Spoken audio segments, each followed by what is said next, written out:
আলু, আদা, নহৰু, নৰসিংহ আৰু পিঁয়াজ দি আজি মই মটৰ ঘুগুনি বনাম আৰু আপোনালোকলৈ ৰেচিপিটো লৈ আহিছোঁ। এই সকলোখিনি মই কুকাৰত ভৰাই দিম আৰু কুকাৰত ভৰাই চিটি মাৰি দিম, কিন্তু নৰসিংহ পাতখিনি এতিয়াই নিদিওঁ।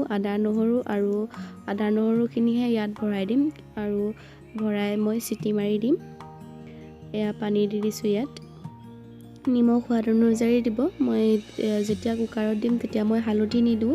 হালধিৰ পিছত যেতিয়া তেল মাৰিম তেতিয়া দিম আৰু এইখিনি সকলোখিনি দি পানি মই চিটি মাৰি পানি তেল মাৰিম। আৰু আপোনালোক সকলোৱে যদি মোৰ ভিডিঅ'টো চাই ভাল পায় তেন্তে লাইক কৰি দিব, কমেণ্ট কৰিব আৰু ছাবস্ক্ৰাইব কৰিবলৈ নাপাহৰিব। আৰু মই এতিয়া ঘুগুনিখনত তেল মাৰিবলৈ লৈছোঁ। এয়া তেল গৰম হৈ আছে। ইয়াত মই প্ৰথমতে দিম পিঁয়াজখিনি দিয়াৰ পাছত আদা নহৰু পেষ্ট ইয়াত দি দিম আৰু নৰসিংহ যেতিয়া তেলত দিয়া হয় তেতিয়া তেলৰ দিওঁতে গোন্ধটোৱে সুকীয়া আৰু তাৰ টেষ্টিটো আছেই। সেয়েহে নৰসিংহ দি দিলে সঁচাকৈ সোৱাদ আৰু সুগন্ধি সুকীয়া হৈ পৰে। আপোনালোকে বাৰু ঘুগুনিত কেতিয়াবা নৰসিংহ পাত দি পানি খাইছেনে? খাই চাবচোন, সঁচাকৈ বহুত ভাল লাগে।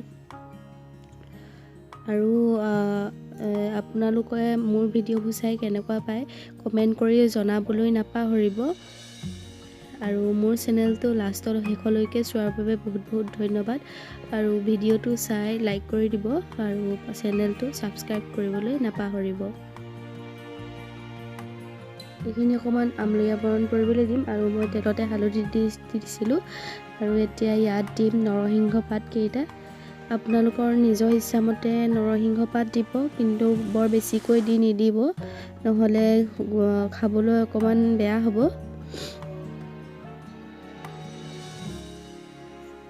নৰসিংহ পাত দি দিলে সঁচাকৈ সাধাৰণ আলু চব্জিকণো খাই ভাল লাগে, সেয়েহে দি খাবচোন।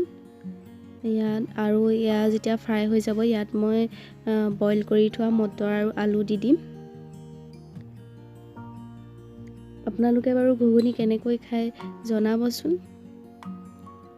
আৰু আজি বতৰটোও ভাল ৰুটি আৰু ঘুগুনি খাবলৈ, সেয়েহে মই আপোনালোকলৈ ভিডিঅ'টো শ্বেয়াৰ কৰি দিলোঁ। যিহেতু মই বনাইছিলোঁ সেয়েহে আপোনালোকৰ লগতো ভাবিলোঁ শ্বেয়াৰ কৰি দিওঁ।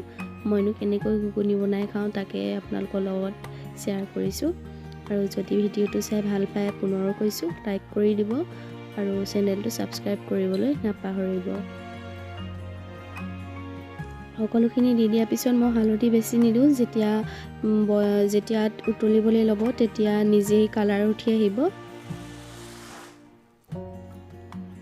হালধি বৰ বেছি নিদিব, গোন্ধটোও বেয়া ওলায় পাছত আৰু খাবলৈও অকণমান তিতা তিতা হয়। সেয়েহে যেতিয়া চব্জিখিনি ভালকৈ উতলি যাব তেতিয়া সুন্দৰকৈ কালাৰটো হ'ব। ময়ো বৰ চব সুন্দৰকৈ কালাৰ উঠি আহিছে আৰু আপোনালোকেও বৰ বেছি হালধি ব্যৱহাৰ নকৰিব, যিমানকণ প্ৰয়োজন সিমানকণেই দিব।